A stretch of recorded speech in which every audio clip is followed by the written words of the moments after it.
are 3 of the 4 Conservation and Access Trainees for Dartmoor National Park. We're out today checking dormouse footprint tunnels. We've been coming out with someone from the Woodland Trust for the last few months to Fingal Woods to practice handling dormice and eventually with the hope of gaining our licences.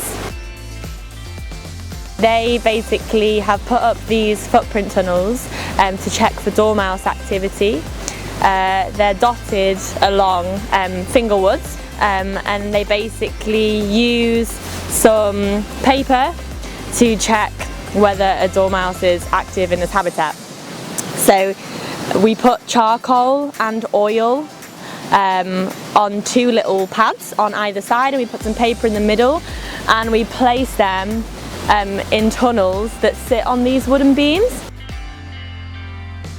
So we've got another footprint tunnel here and it's situated in a really good location for dormice. We've got the scrubby hedgerow and this beautiful kind of feature tree with all the ivy on it.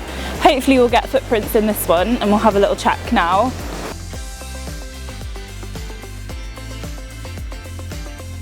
And yeah, we have some more dormouse footprints. So like I said, the habitat is ideal, so we can kind of get an idea of where they'll be climbing through and some really good food sources for them here as well.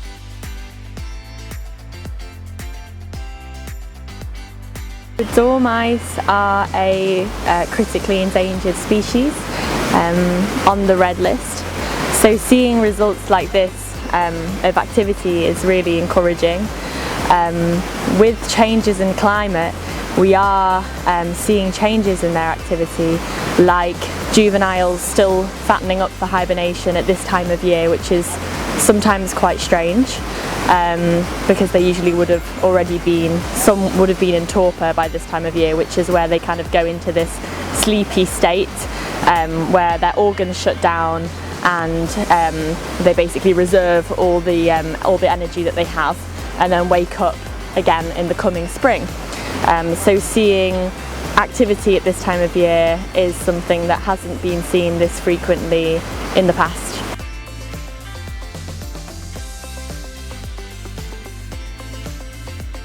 So we've just come over to another door nesting tube.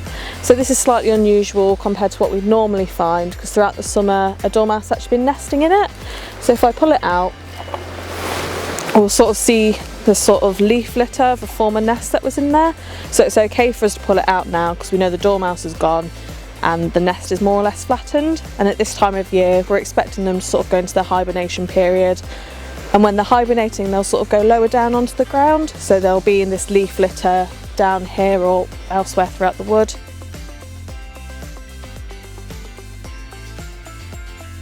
This is a really interesting habitat. It used to be a larch plantation. It was clear felled because of disease, Phytophthora, and as you can see now it's regenerating and it has quite a lot of broadleaf. This particular habitat is really good for structural diversity. We've got a nice bottom kind of scrubby layer and then a higher canopy from growing trees, which is particularly good for dormice.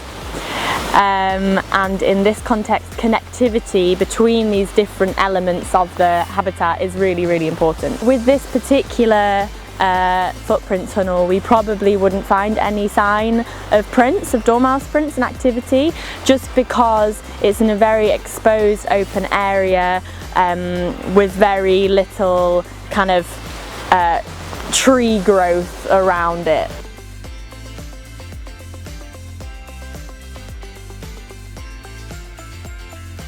Dormice are critically endangered mammals.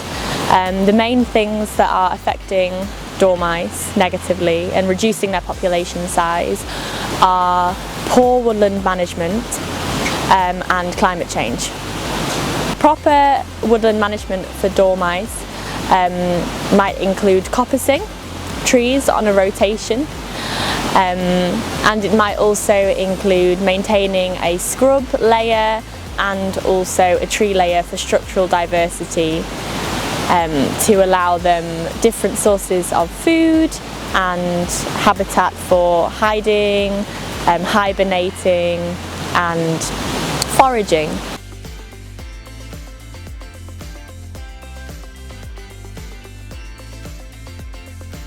We're here today, kind of late November, clearing up the footprint tunnels that have been out for the past 3 months, kind of looking at the autumn activity of the dormice.